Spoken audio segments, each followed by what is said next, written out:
A long time ago, before the sprawling city of San Jose became what it is today, the landscape was a different world. The city was smaller, more intimate, with shadows that stretched long into the night. It was a time when the scent of fresh-cut grass mixed with the smell of damp earth and the sounds of birds chirping could still be heard from almost every corner. But tucked away in a corner of this small city, almost forgotten by time, stood a place of unimaginable darkness, a place that most people didn't even know existed. It was an old slaughterhouse, a massive structure that looked like it was taken right out of a nightmare. The slaughterhouse was a cold, imposing building. It stood at the edge of the city, a place where the hustle and bustle of San Jose seemed to come to an abrupt stop. The exterior was a faded gray, cracked in places where the elements had chipped away at its surface, and it loomed ominously in the distance, casting a shadow on the surrounding area.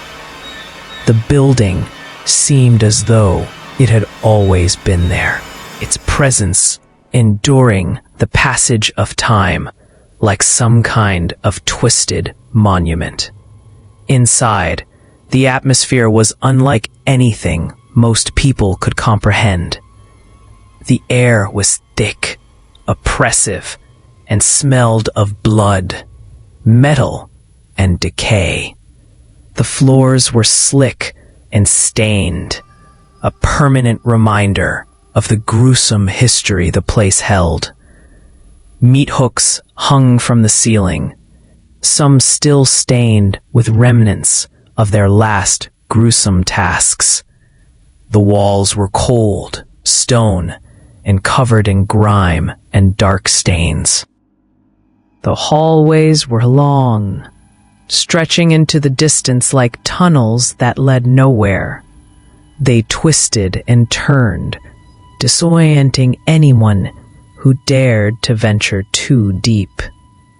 There were rooms upon rooms filled with the tools of death, blades of all shapes and sizes, trolleys used to transport carcasses, and tanks meant to store the meat for processing.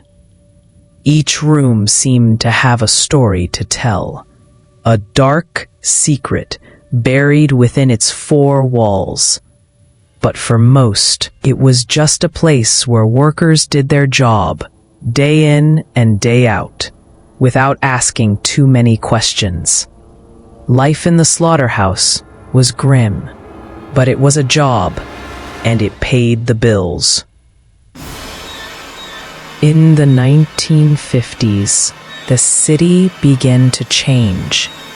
New businesses opened up, the population grew, and the old ways were slowly pushed aside. The slaughterhouse, once a place of industry and purpose, became obsolete. People didn't need it anymore. San Jose was evolving, and the slaughterhouse was no longer a necessary part of the city's future. Slowly but surely, it was abandoned. The workers left, the machinery was left to rust, and the building was left to rot. Years passed, and the city moved on, but the slaughterhouse remained. Its dark history was forgotten, its walls crumbling, and its floors empty. The once bustling place of blood and death became a shadow, a ghost of the past. For a while, the city's residents didn't give it a second thought. The building was simply an eyesore, something that people chose to ignore as they went about their lives. No one knew what had truly happened inside, and few ever thought to ask. The slaughterhouse was just another relic of the past, hidden away beneath the growing city. But there were whispers that not everything was as it seemed. Deep beneath the cold concrete floors of the slaughterhouse, there was a secret, one that had been hidden for decades. No one knew exactly what it was, but there were those who claimed to have seen strange things around the building. Some said they heard sounds, faint echoes of footsteps or chains rattling in the night. Others claimed to have seen figures moving in the shadows. Figures that seemed to disappear when you looked directly at them. But these were just rumors, tales that no one took seriously. People dismissed them as nothing more than figments of overactive imaginations. What they didn't know, what no one knew, was that beneath the slaughterhouse, hidden in the darkness, there was a labyrinth, a maze of tunnels that twisted and turned beneath the city. These tunnels, built long ago, were designed for a purpose no one truly understood. Some said they were meant to transport goods. Others believed they were a way for the workers to move undetected through the building. But whatever their original purpose, the tunnels became a place for something far worse. A place where the most terrifying of secrets had been buried for decades. And in those tunnels, someone was waiting. For years the building had sat abandoned, but the darkness in the tunnels had not been idle.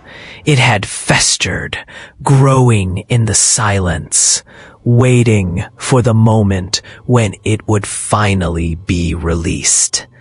Some say that the spirit of the slaughterhouse still lingers, bound to the land by the horrors it had witnessed. Others say that something far more sinister took root deep beneath the building. A killer, long forgotten, whose thirst for violence had never been quenched. The truth of what lies beneath the San Jose slaughterhouse is a mystery that few dare to explore. There are those who have tried, those who have ventured down into the tunnels, hoping to uncover the secrets of the forgotten place. But most of them never came back. The darkness of the tunnels is all-encompassing, and those who enter are swallowed by it, lost in the twisting corridors, never to be seen again. It is said that if you listen closely, late at night, you can hear the faint sound of footsteps echoing in the dark. The sound of someone, or something, still wandering the tunnels, waiting for its next victim. The slaughterhouse, once a place of death, now stands as a symbol of something much darker. A place where the line between life and death is blurred, where shadows linger long after the sun has set. It is a place that the city has tried to forget, but the darkness beneath it refuses to be forgotten. The story of the San Jose slaughterhouse is not just about the grisly past. It's about what lies waiting, still hiding beneath the city's surface. And whatever it is, it's far worse than anyone could ever imagine. The city has forgotten it for now, but the past has a way of catching up. And when it does, no one will be safe. It's said that deep within the shadows of the slaughterhouse, there once worked a man named Jack. His name wasn't much remembered by the public, nor was it something that people used in everyday conversation.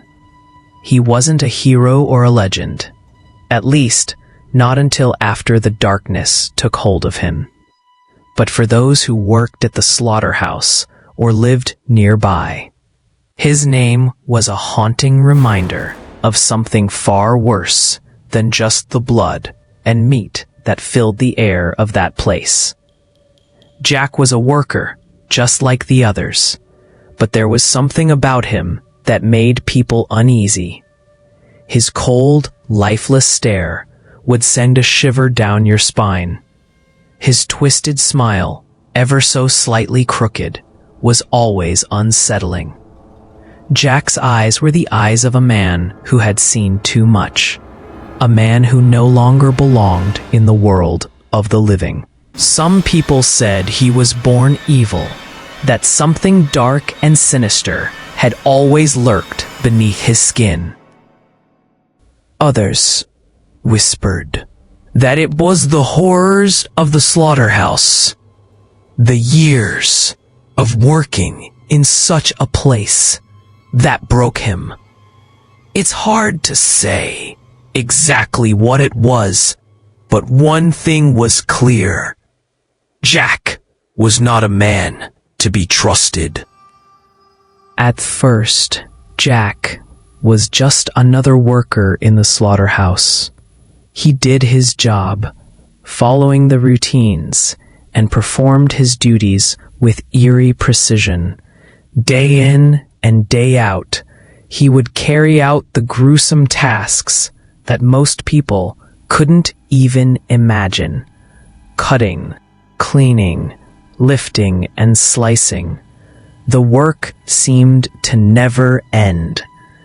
He moved with a strange kind of detachment, almost like he was disconnected from reality. At least, that's how the others saw it. There was something about his silence, his willingness to work without complaint, that made others feel like they were in the presence of something unnatural. The meat hooks and blood-stained floors didn't seem to faze him. The smell, the sound of flesh being torn apart, it didn't seem to touch him. It was as if the slaughterhouse had become his world, his kingdom, and everyone else was just a visitor. As the years passed, the others in the slaughterhouse began to notice a change in Jack. The coldness in his eyes deepened, and his twisted smile grew more frequent, even in the darkest hours. Some said he became obsessed with the work. He started to spend long hours in the back rooms of the building, long after everyone else had gone home. People could hear him humming softly to himself, the sound of his voice low and dissonant, echoing through the empty halls. The others would often joke that Jack had lost his mind, but they never dared to confront him directly. There was something about him that made people afraid, even though they couldn't quite put their finger on it. It wasn't just the work that had changed him. It was the building itself. The slaughterhouse, with its endless dark corners and labyrinthine hallways, seemed to have a grip on him. It was as though it had become part of him, and he a part of it. Over time, Jack's personality seemed to fade completely. His face grew gaunt, his posture slouched, and the twisted smile that had once been unsettling became something far worse. It became a constant, unbroken feature of his face. Then, one night, Jack vanished. No one saw it happen. 1 minute, he was there. The next, he was gone. The slaughterhouse workers searched the building, calling out his name. But there was no sign of him. The only thing they found were the remains of his last gruesome act.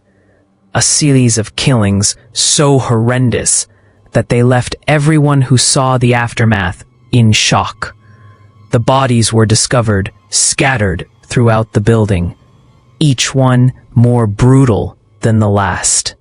It was as if Jack had taken the very essence of the slaughterhouse and brought it to life, turning the building into his personal hell. The workers who discovered the bodies said they were positioned in grotesque, disturbing ways, as if Jack had been trying to recreate the very horrors that the slaughterhouse was built to carry out. Meat was torn from the bodies, limbs contorted in unnatural angles, and in some cases, parts of the victims had been left to rot in the cold, damp air of the building. What was even more disturbing was the absence of any clear motive. Jack hadn't stolen anything from the victims. There was no sign of robbery, no attempt to escape. It wasn't about money, or revenge, or any of the usual reasons people might kill. It was as though he had done it just to do it, to satisfy some darker urge that had taken over him. It was as if the slaughterhouse, in all its brutality and bloodshed, had reached out and claimed him, turning him into something else, something monstrous. The authorities were called, of course, and the investigation into Jack's disappearance began. But there was no sign of him, no trace, no clue as to where he had gone. The police searched the building, but the tunnels, the dark spaces under the slaughterhouse, were impossible to navigate. Jack's disappearance was chalked up to him simply fleeing, maybe out of guilt or fear of being caught. Some people even thought he had run away, escaped into the night, leaving his dark past behind, but others weren't so sure. Over time, the case went cold. No one spoke of Jack anymore. The slaughterhouse continued to rot, abandoned, with no one willing to go near it. People whispered about the killings, of course, but they quickly moved on, as people do when faced with something too horrifying to fully comprehend. But beneath the surface, something darker was stirring. Something that no one could see, that no one dared to acknowledge. Jack hadn't disappeared by chance. No, he had gone underground, into the tunnels beneath the building that no one spoke of. These were the same tunnels that had once been used for transporting goods. The same tunnels that had remained hidden beneath the city for years, lost to time and memory. And in these tunnels, Jack had found his true home. He had become one with the darkness. The legend of Jack didn't die that night. In fact, it only grew stronger.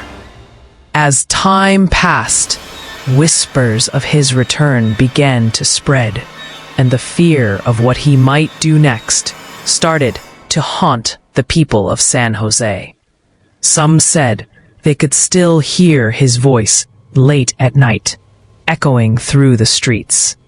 Others said they could feel his presence, lurking in the shadows, waiting for the right moment to strike again. no one knew for sure whether Jack was dead or alive. But one thing was certain. He wasn't done. The slaughterhouse was no longer just a forgotten place of horror. It had become a symbol of something much darker. A place where evil had been allowed to grow unchecked. Jack was not a man who could simply be forgotten. No, his spirit lingered, twisted and corrupted, waiting for the next person to cross his path. And somewhere, deep within the city of San Jose, those who dared to go too close to the old slaughterhouse began to disappear, just as he had. The legend of Jack, the killer who had vanished, was just beginning. Years passed since the day the slaughterhouse had been abandoned, and with it, the memories of the horrors that had occurred within its walls began to fade from the minds of most people in San Jose. The city grew, new buildings rose, and the once mysterious structure became just another piece of forgotten history. But for those who lived near the old slaughterhouse, the passage of time didn't erase the strange feeling that lingered in the air. Even as the city around it expanded, the slaughterhouse remained an eerie, looming presence on the outskirts, an anomaly that refused to be ignored. At night, the winds seemed to whisper in the darkness, carrying with them unsettling sounds that sent chills down the spines of those nearby. People who lived in the houses closest to the slaughterhouse began to report strange occurrences. They would hear faint noises late into the night, scratching sounds, footsteps echoing in the empty halls, and the occasional dragging of something heavy across the ground. The noise seemed to come from deep within the building, where no one was supposed to be. Some people claimed they saw shadows moving across the windows of the abandoned structure, flickering in the darkness, even though it was clear no. But despite these unsettling reports, life continued as usual in the city. People tried to dismiss the strange noises and rumors as nothing more than the product of overactive imaginations. After all, the slaughterhouse had been abandoned for so long. It was easy for people to convince themselves that the strange sounds were merely the result of the building settling, the creaking of old walls, or the wind howling through the cracked windows. But no matter how much they tried to rationalize it, there was a nagging feeling in the back of their minds, a suspicion that something was not right. Then, one evening, a young woman named Sarah went missing.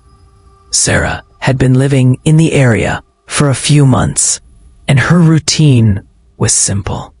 She worked at a nearby cafe and would walk home late at night, taking the same route through the streets of San Jose. The old slaughterhouse was a landmark in the neighborhood, and Sarah passed it every night as she made her way home. It was a quiet, unremarkable walk, one she had taken hundreds of times before. But one night, she didn't make it home. Her disappearance wasn't immediately noticed, not at first. People who knew Sarah thought she had simply stayed out late or was spending time with friends.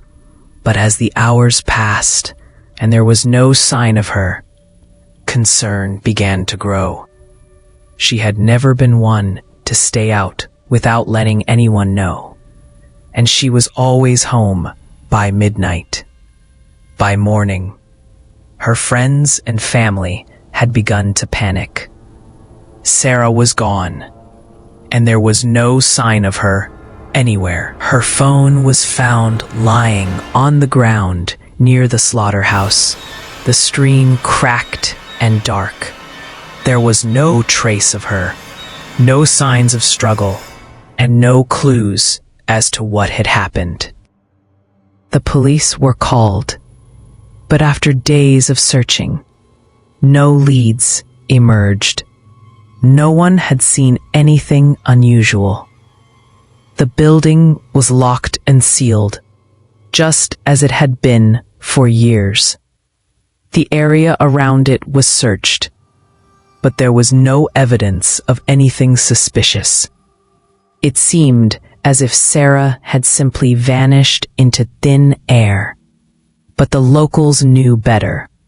They began to talk, sharing whispers in hushed voices about the old slaughterhouse. They remembered the strange noises, the shadows, and the whispers of things that couldn't be explained. Many had long suspected that the slaughterhouse was somehow connected to the odd occurrences around it.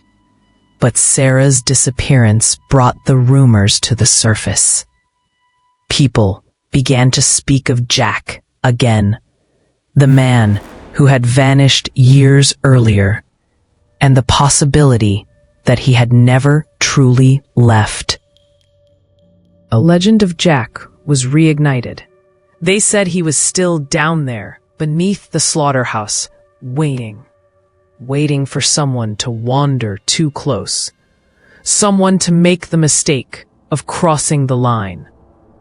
It was as though Jack had never really left, his presence still lingering in the dark corners of the building, a malevolent force that refused to die. The more people spoke of it, the more the sense of dread grew. It wasn't just the shadows that seemed to shift at night. It was the way the air grew cold, how the wind would carry faint sounds of scraping and whispering. People began to avoid the area, but the fear of the slaughterhouse's dark history seemed to cling to the streets nearby. Weeks passed, and then another person vanished. A man named Paul, who lived just a few blocks away, went missing under the same mysterious circumstances. He had been out walking his dog when he too was last seen near the old slaughterhouse. The dog returned alone, whining at the door of his house, but there was no sign of Paul. His disappearance mirrored Sarah's in eerie detail. The police investigation continued, but once again, there were no leads, no evidence, and no trace of the missing person. As the pattern began to emerge, people started to grow even more frightened. The disappearances were no longer isolated incidents. They were part of something darker, something they could no longer ignore. The old slaughterhouse became a focal point of fear for the community. Locals began to whisper about the curse of the building. The idea that Jack had never truly left, that his malevolent spirit had infected the very land the slaughterhouse stood on. People were no longer just afraid of the building itself. They were terrified of what it had become, a place where the lost souls of its past still wandered, waiting for the next victim. It became a place to avoid, a place where the living dared not go, Even in broad daylight, no one wanted to venture too close. The air around the building seemed thick with a heavy sense of foreboding, and the whispers of the past were now a constant hum in the minds of those who lived nearby. Then, the rumors began to spread even further. People who hadn't thought twice about the old slaughterhouse now started to talk about it openly. Some claimed to have seen figures moving inside, shadowy shapes that vanished as quickly as they appeared. Others heard strange noises coming from the building at night. Screams, cries for help, and the unmistakable sound of footsteps echoing through the empty halls. The once forgotten slaughterhouse had now become a symbol of death and fear, a place where people's worst nightmares came to life. As the disappearances continued, the connection between Jack and the killings seemed undeniable. People began to talk about Jack's twisted smile, his cold stare, and the way he had disappeared so suddenly all those years ago. They said that the killer hadn't left. He had simply been biding his time, waiting for the right moment to strike again. And now, with the disappearances of Sarah and Paul, people began to wonder if the legend of Jack had come full circle.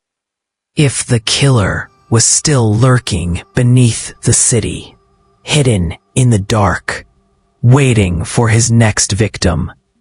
The truth, however, was much darker than anyone could have imagined. Jack hadn't just been waiting. He had been planning. And the slaughterhouse, once a place of death, had now become his hunting ground once again. The legend was no longer a story. It was a warning. Jack was still down there, beneath the city, and he wasn't done. Not by a long shot. San Jose is a city that on the surface appears modern and bustling, with vibrant neighborhoods, businesses, and parks. People walk down the clean streets, bustling with activity, all the while oblivious to the secrets hidden beneath their feet. There are things in this city that no one speaks about, things that have been buried under the weight of time and progress. Most people don't even realize that beneath the paved roads and buildings lies an entire forgotten network of tunnels. These tunnels were once part of the old slaughterhouse, a twisted remnant of the city's industrial past. While the slaughterhouse itself had been abandoned and left to rot, these tunnels still remained, a shadow of their former self, waiting to be rediscovered. These tunnels had been built many years ago, before the slaughterhouse closed its doors for good. They were originally designed to serve a practical purpose, transporting goods, moving meat and supplies from one part of the building to another. At first glance, these tunnels appeared harmless, even useful. They were utilitarian spaces, cold and dark, meant for nothing more than the movement of goods. With the passing of time, as the slaughterhouse was left to decay, these tunnels became something else entirely. They became the place where the forgotten went. They became the sanctuary for lost souls, a home for the twisted, and a refuge for something much darker than anyone could imagine. It is in these tunnels, deep beneath San Jose, that Jack is said to live. The stories, whispered from one person to another, tell of a man who once worked at the slaughterhouse, a man who lost his mind after years of witnessing unspeakable horrors. They say he disappeared years ago, but the truth is far more sinister. While the world above moved on, Jack didn't leave. He didn't run or hide. Instead, he found refuge in the very tunnels that had once been used to transport meat. The darkness beneath the city became his home, a place where he could hide from the world and wait for the next unsuspecting victim to wander too close. Some say that Jack still roams the dark corridors of the tunnels, stalking the forgotten spaces where light never reaches. They say his cold, twisted smile has never left him, and his eyes still shine with the same eerie intensity they did when he was alive. It's as if he has become one with the darkness, his spirit tethered to the subterranean world, waiting to claim the next person who dares to step into his domain. The tunnels are a labyrinth of concrete and steel, endless pathways that twist and turn, creating a disorienting maze that few could navigate. And in these dark corridors, Jack is said to watch, to listen, always waiting. The darkness gives him strength, and the silence allows him to move unnoticed, a predator in his natural habitat. There are stories of people who have dared to venture too close to the abandoned building, curious about the whispers they've heard or the stories they've been told. Some of these people are thrill seekers, looking for a scare, a chance to prove their bravery. Others are drawn by the legends themselves, eager to uncover the truth behind the old slaughterhouse and the rumors of Jack's presence. But those who are brave or foolish enough to step into the shadows of the building never come back the same. Some never come back at all. It's said that if you walk near the slaughterhouse on a quiet night, you can hear something strange. Faint cries for help, muffled voices, the sound of someone calling from deep below the ground. People who have heard these sounds claim they've come from the tunnels, though no one has dared to investigate. It's a haunting sound, one that sends chills down your spine, because you know deep in your gut that the person calling for help may not be alive, that the voice is just another lost soul trapped in the dark, and yet the sound persists, calling out from beneath the streets, a cry for help that will never be answered. Those who have attempted to explore the tunnels say that once you step into the darkness, everything changes. The air becomes thick, heavy with the smell of mold and decay. The sound of your own footsteps echoes, each step amplified by the silence that surrounds you. The tunnels are vast, with old walls that seem to close in on you as you venture further into the maze. The deeper you go, the more you feel a sense of unease, as if you're being watched, as if something is following you, waiting for you to make a wrong move. And in the distance, they say, you can hear it, the faintest whisper of something just beyond your sight, the sound of someone or something lurking in the shadows. The tunnels are not just abandoned hallways. They are a labyrinth designed to confuse and disorient those who enter. The further you go, the more difficult it becomes to find your way back. Twists and turns lead you deeper into the belly of the earth, where there are no landmarks, no signs of life, only the oppressive darkness that seems to swallow everything around you. It's easy to become lost in these tunnels, to wander further and further until you've completely lost your bearings. And in that moment, when you realize you've strayed too far, the fear sets in. The fear of never making it out, of being trapped in the dark, with nowhere to turn, no way to escape. People who have ventured into the tunnels describe a feeling of suffocating dread, an overwhelming sense of hopelessness that clings to you like a second skin.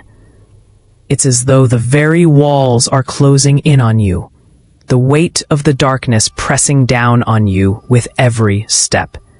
And as the fear builds, so does the realization that there is something in those tunnels, something that has been waiting for years.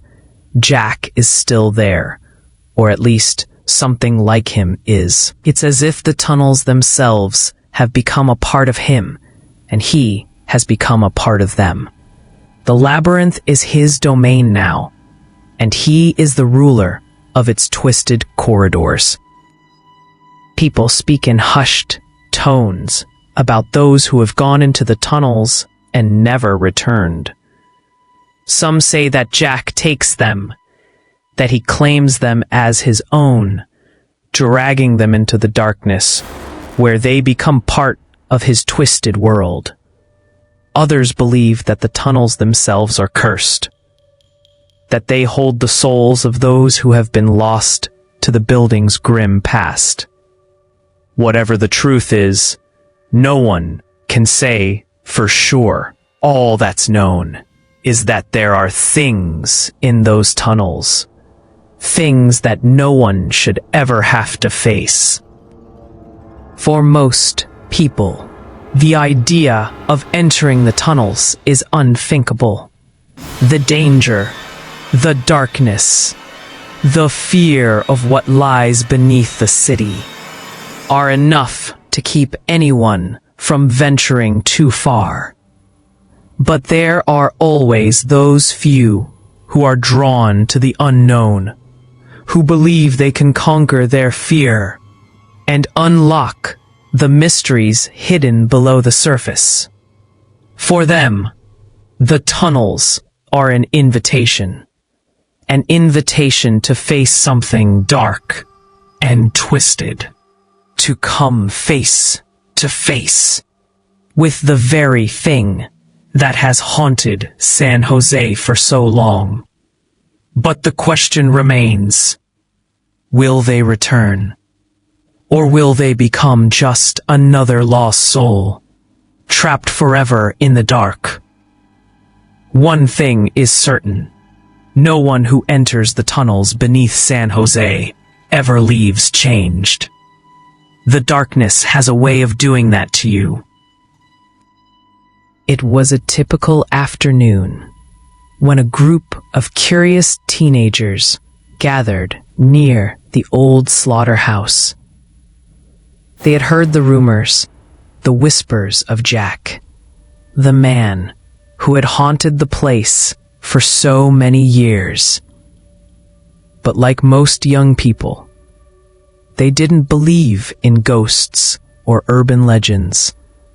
To them, Jack was just another story, a tale to scare the younger kids, a rumor passed down through generations. They didn't believe in the sinister past of the old building or the dark tunnels beneath it.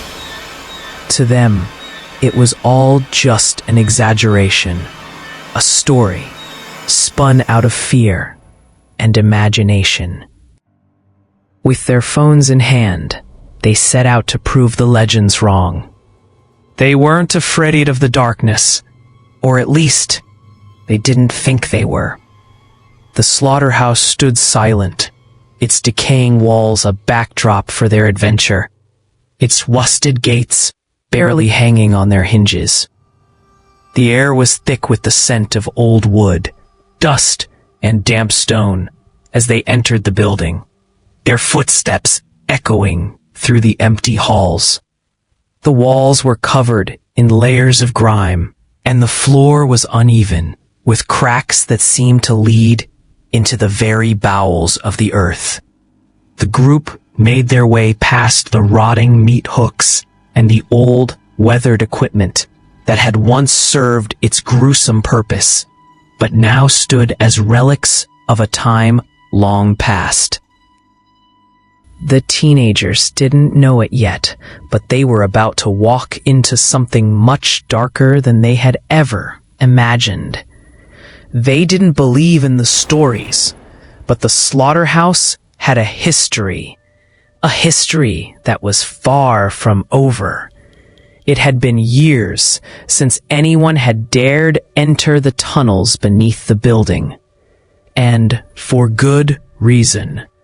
People had disappeared, people who had gone into the darkness and never come back. But these teenagers, full of youthful bravado and curiosity, were different. They were fearless, and it would be their courage, or perhaps their foolishness, that would lead them into the heart of the nightmare.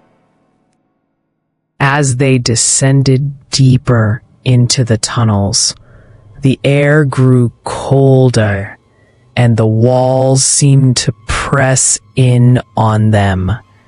The sound of their footsteps, once loud and clear, became muffled, as if swallowed by the very earth beneath them. The tunnels were not just cold, they were suffocating.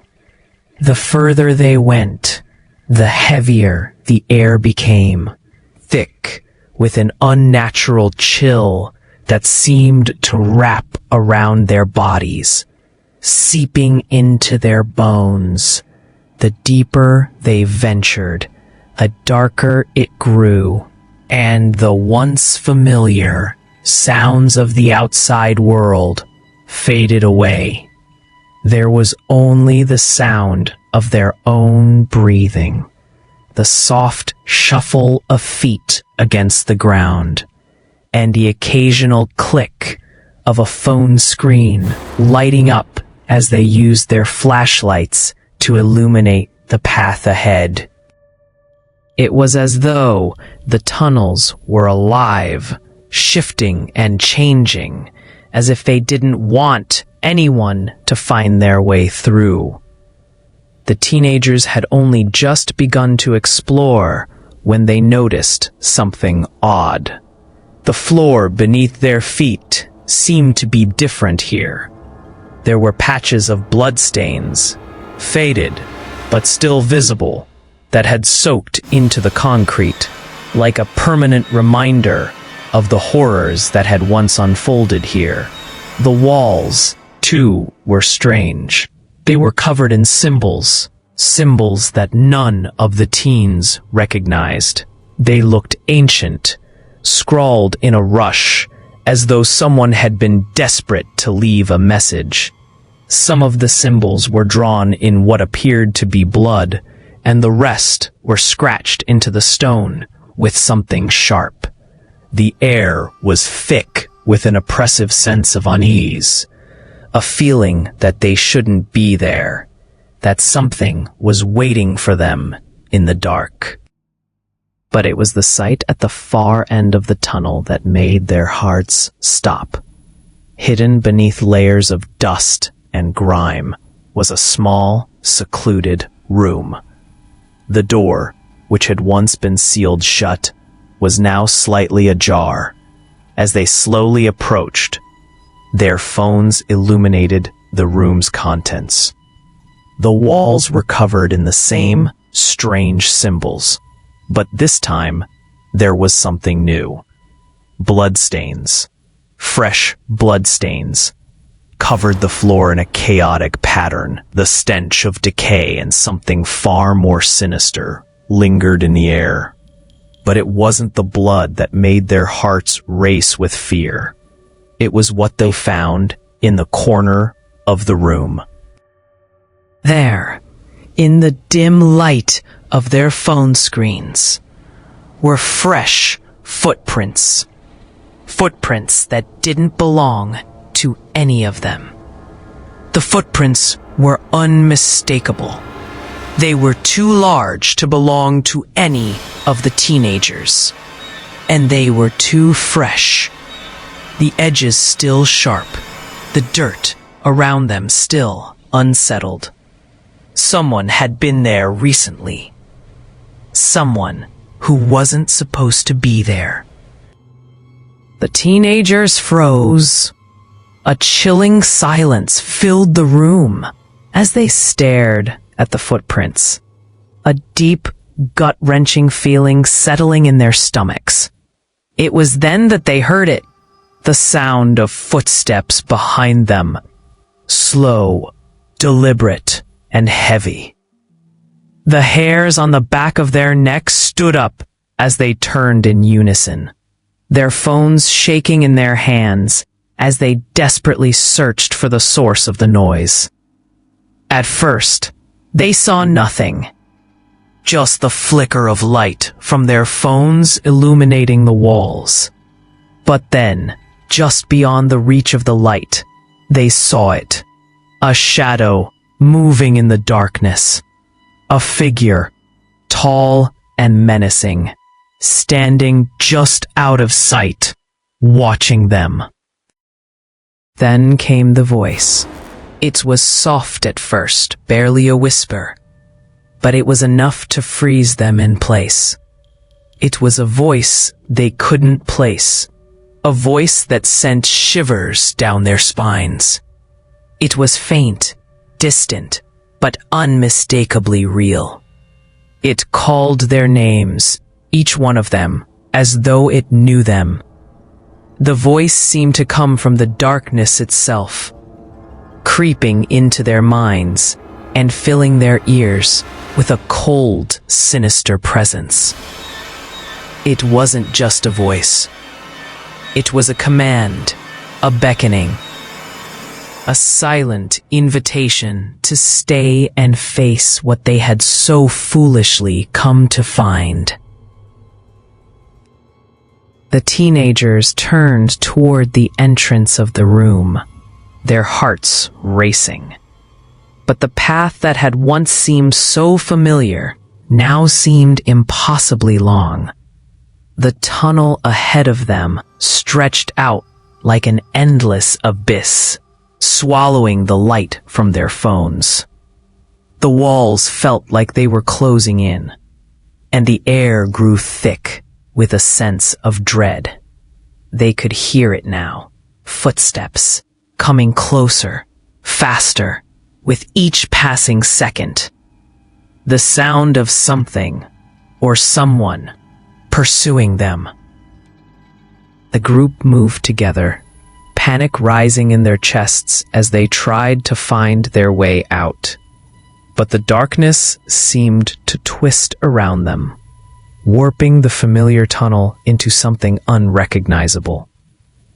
The walls seemed to shift, the shadows moving with a mind of their own.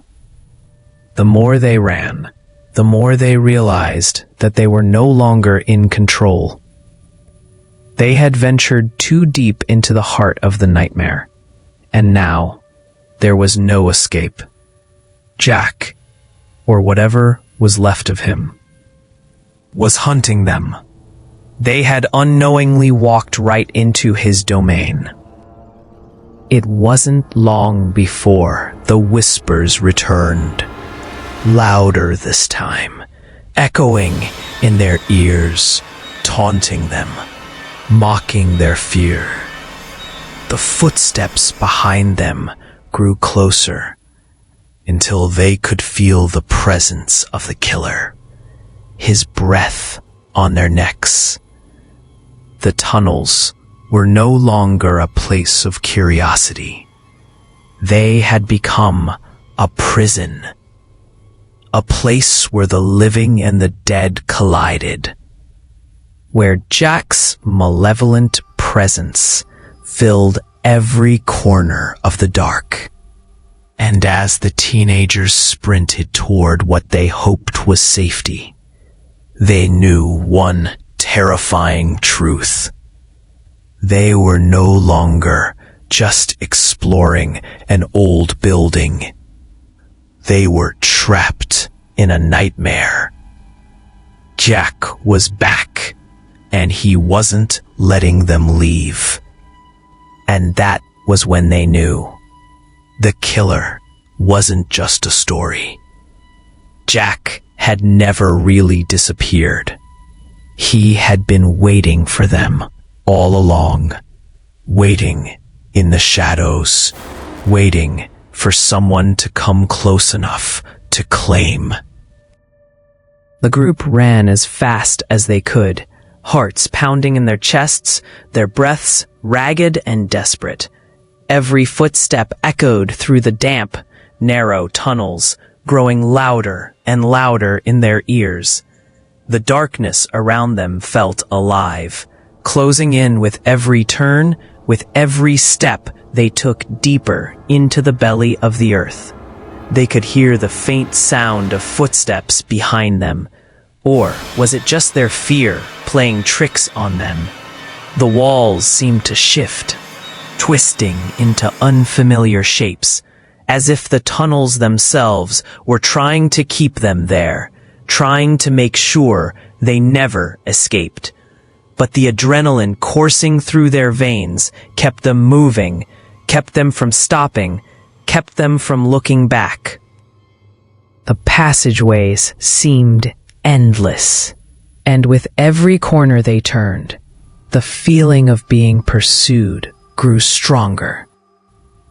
But when they finally stumbled out of the tunnel and into the open air, they realized they had barely escaped with their lives. They didn't stop running until they were far away from the slaughterhouse, until they could no longer see its silhouette against the night sky. They stopped only when the sound of their own heartbeats finally began to slow. When their legs, sore and shaking, could carry them no further. But even then, they couldn't shirk the feeling that something had followed them, that the nightmare wasn't over. It clung to them like a shadow, like a cold breath against their skin, something they could never escape. The image of those fresh footprints, the sound of the voice calling their names from the darkness, it was burned into their minds. They could still hear the whisper of footsteps behind them, still feel the weight of that presence, that malevolent force that had been lurking in the tunnels. It wasn't just fear, it was something deeper, something primal. They had ventured into the heart of a nightmare, and it had touched them, marked them, in ways they couldn't fully understand. They spoke little about what had happened that night, each of them carrying the weight of the experience in their own way. The memory of the tunnels, the bloodstains, the symbols, and the voice. They could not forget, but as much as they tried to move on, they couldn't. The story of their terrifying encounter spread quickly, fueled by the whispers of those who had heard of their close call.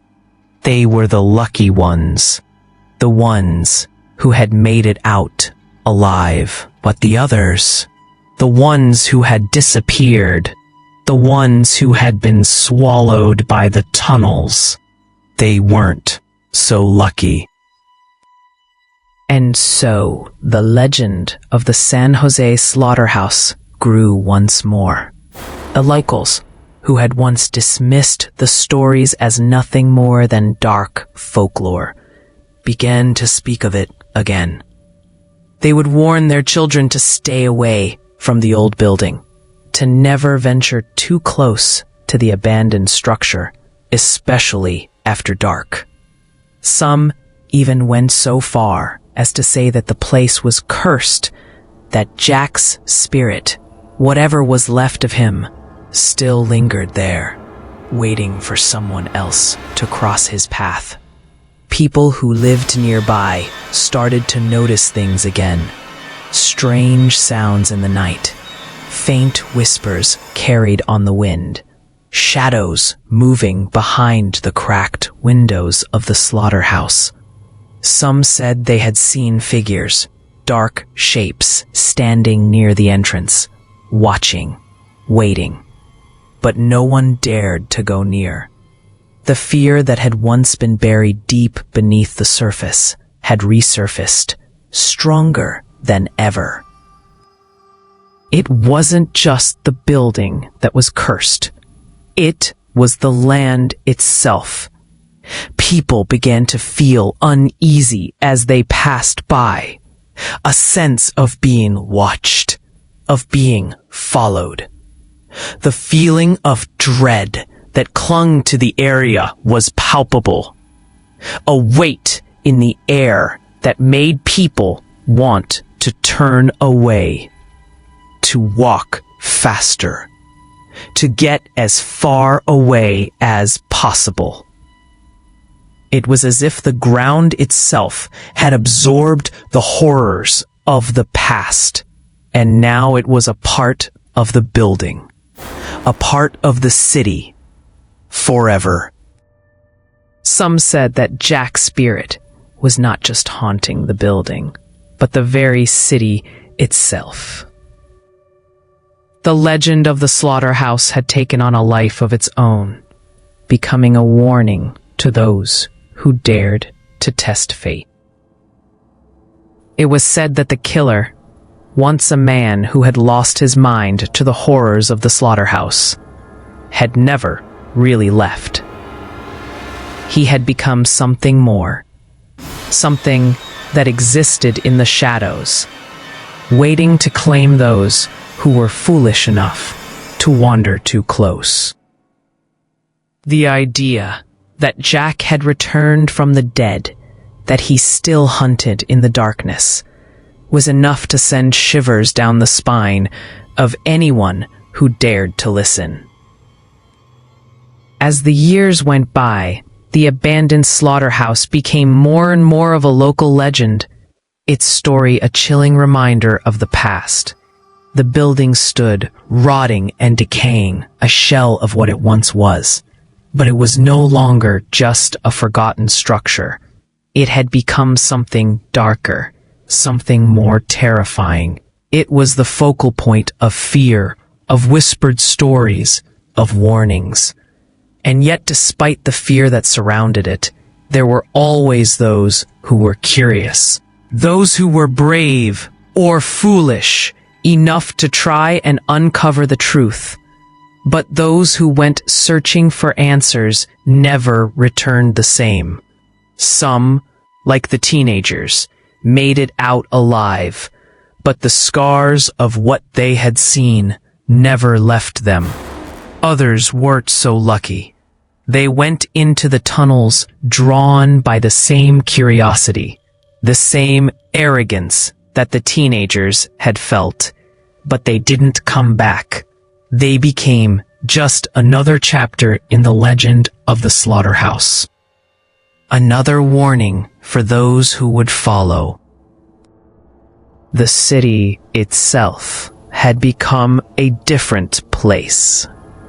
The old stories, the urban legends, had gained a new weight, a new sense of reality. People didn't just talk about the past anymore. They spoke with fear in their voices, as if the nightmares had come to life once more. The slaughterhouse wasn't just a place of history. It had become a place of terror, a place where the line between life and death was blurred. It was a place where evil had taken root, and no one could escape its grasp. Now, when people walk by the abandoned building, there's a sense of caution in the air, a sense of unease. People cross the street to avoid it, to steer clear of the darkness that seems to radiate from within its decaying walls. The windows, once broken, are now covered with thick layers of grime, and the air around the building feels heavier than it should. It's as though the place is waiting for someone. The teenagers who had once dared to explore the tunnels never returned to the slaughterhouse. They never spoke of it again, but their silence was louder than words.